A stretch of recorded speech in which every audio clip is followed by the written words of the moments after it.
So what's up? Kamusta? Ayos ba tayo dyan? So nandito ulit tayo sa may Motorstar Baliwag branch para sa update natin. Marami din nagtatanong, anong update para dito sa may Motorstar Easy Ride 150CL? Ano nga ba ang presyo nito?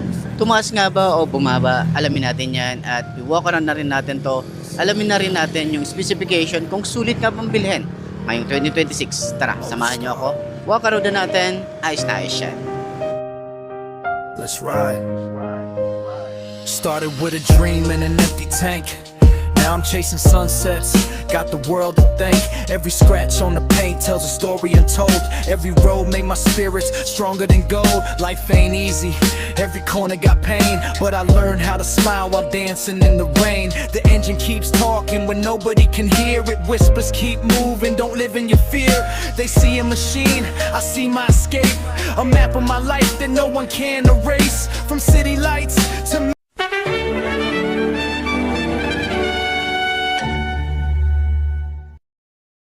So yun nga mga best, no, naghahanap kayo ng update ng Easy Ride 150CL ng FI.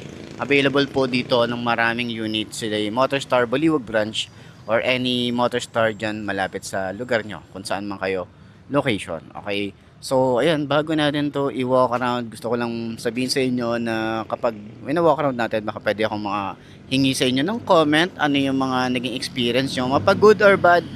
Comment nyo yan para ma-share natin sa iba na gustong bumili ng ganitong motorcycle. Walk around na natin. Ayos yan.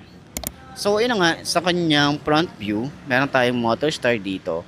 Marami din nangyayari dito sa front. Okay, may brake lever tayo rito or brake lock. Ayan, brake lock. And meron tayo rito matte finish and glossy combination na black. May Motorstar tayo rito na decals. Kabilaan naman yan. Dito rin sa side, may FI or fuel injection. And then, dito sa side, may Easy Ride. Yan, meron tayo dyan. Tapos sa ilalim, may 150CL. Okay? So, balik tayo dito sa front. Sa kanyang headlight is naka-projected lamp tayo rito. Meron tayong daytime running light. Pagbaba, meron tayong parang carbon fiber finish. May mga pa-sharp na design. Signal light natin dito. Nandito sa side. And then parang carbon fiber finish dito sa side na to. And then yung front dito or dito sa side view niya is may mga pa-sharp na design din, 'di ba? So, yan, may mga maliliit na details din dito. Matte finish na rito sa baba. So, naka-telescopic fork, mataas yung kanyang fender, malapad, okay, flexible naman. May decals dito na may nakalagay na 150 and then may kulay red. And yung telescopic fork niya is matte finish din. Naka-mugs din tayo rito. Pwede nyo ipa-tubeless to kung hindi pa siya naka-tubeless. Pero ito kasi, naka-tubeless na rin. So, maganda yung mugs. And naka-single disc brake, single pot caliper. Ayan.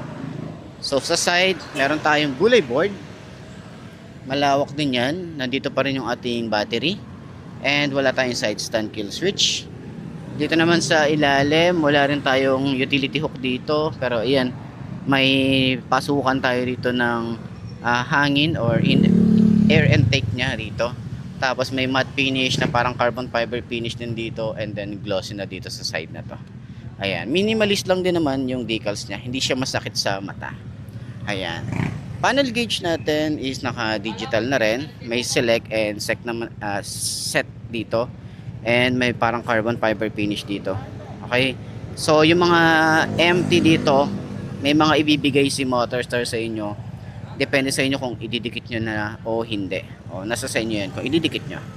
So, switches natin, hindi rin magpapahuli pagdating sa mga ganitong switches si Motorstar. May passing light tayo rito. High and low. Busina. Signal light.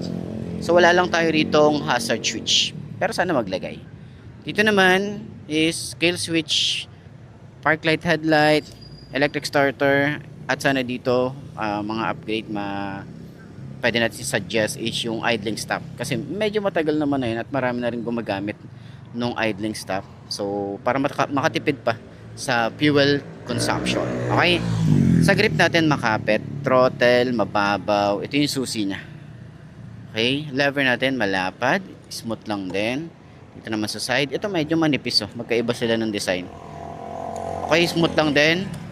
Sa baba naman, meron tayong USB, okay? Charging port, ayan. Dito naman yung side pocket natin, malalim to. Dito naman sa side is mababaw. Ignition natin, may shutter lock, and then seat dito rin binubuksan. Ayan. May utility hook dito sa gitna. Ayan. Or dito sa harapan natin. Sa upuan, sobrang lambot din ang upuan yan. Hanggang dito sa OBR. Ito yung itsura ng ating seat natin. Ayan. Ganito ang itsura ng seat. Ayan.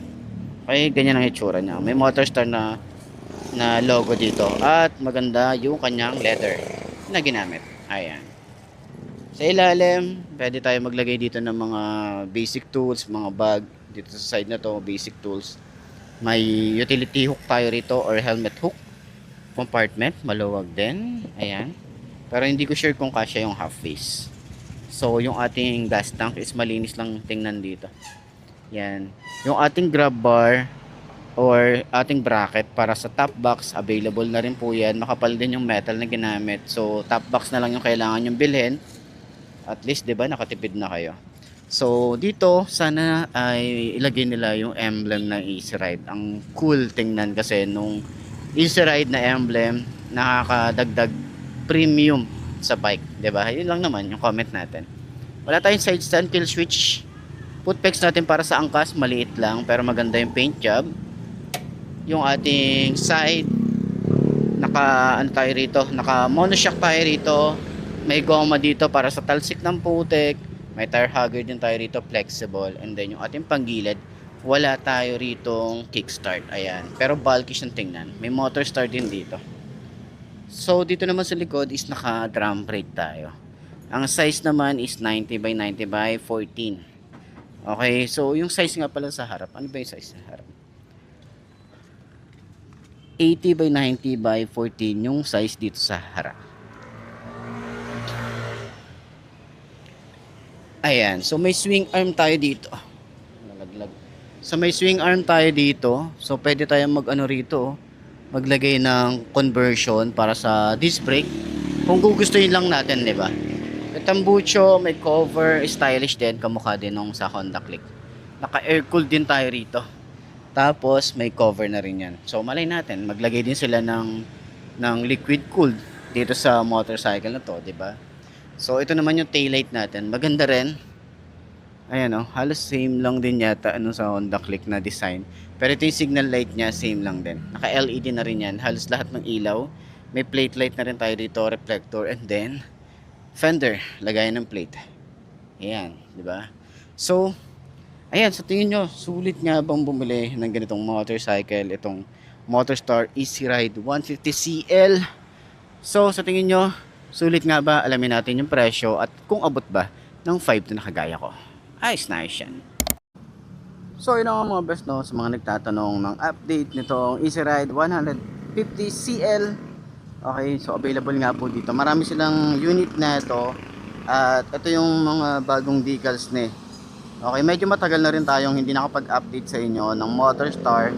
So ngayon, sa mga nagtatanong ng price update, baka tumaas or bumaba, alamin nyo na lang sa video na to. At least ma-share ko sa inyo ano yung updated price ngayon.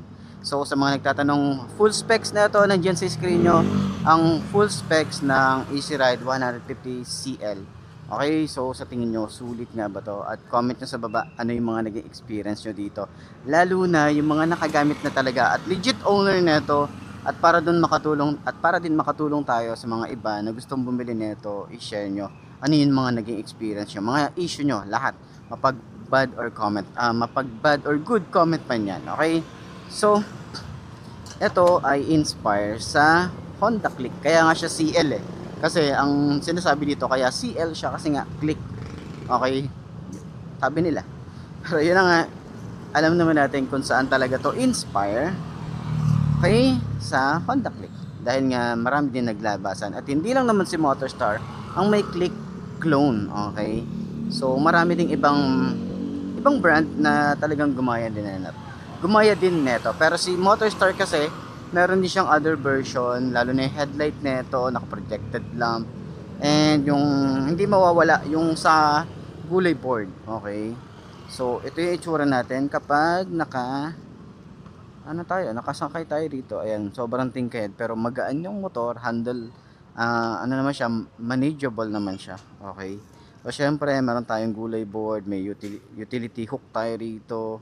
And then naka disusi pa rin naman ang isang to. Tapos kamukha siya nung susi talaga ni Honda Click at maraming nagbibili nito sa aftermarket. Okay? So in case man masira nyo yung ignition, meron tayong kapalit. Medyo pricey nga lang talaga.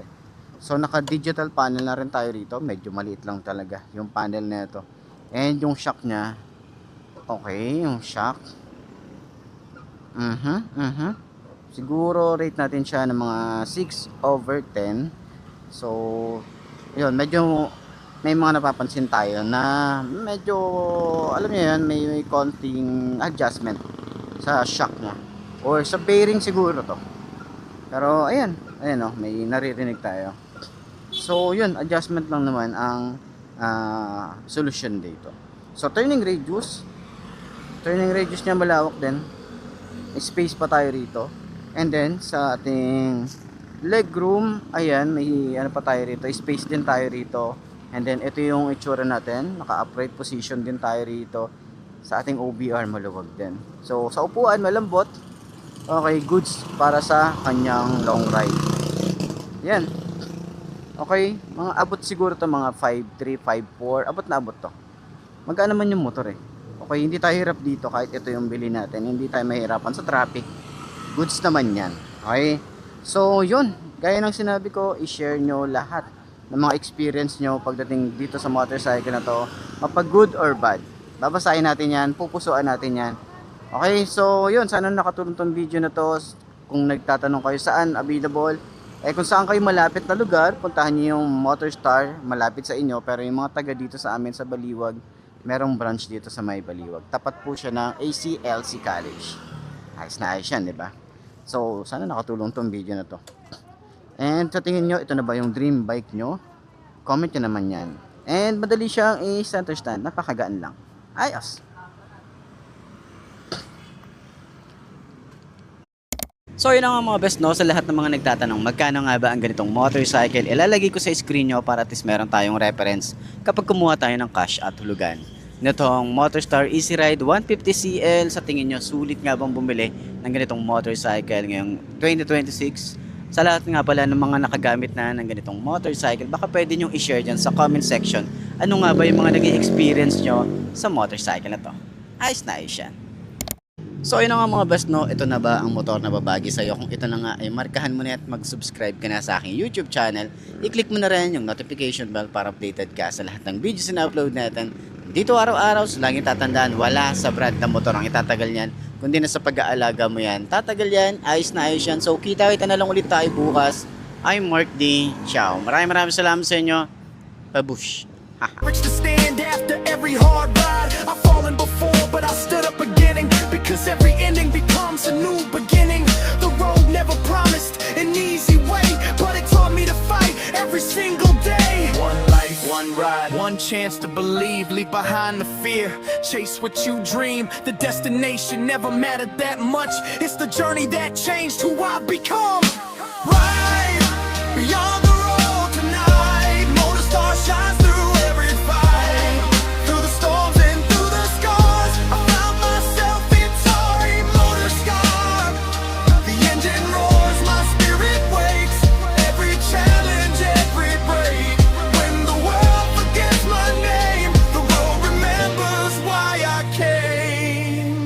This isn't just a ride, it's a promise to never stop growing. Every sunrise, every road, every mile. Motorstar, forever moving forward.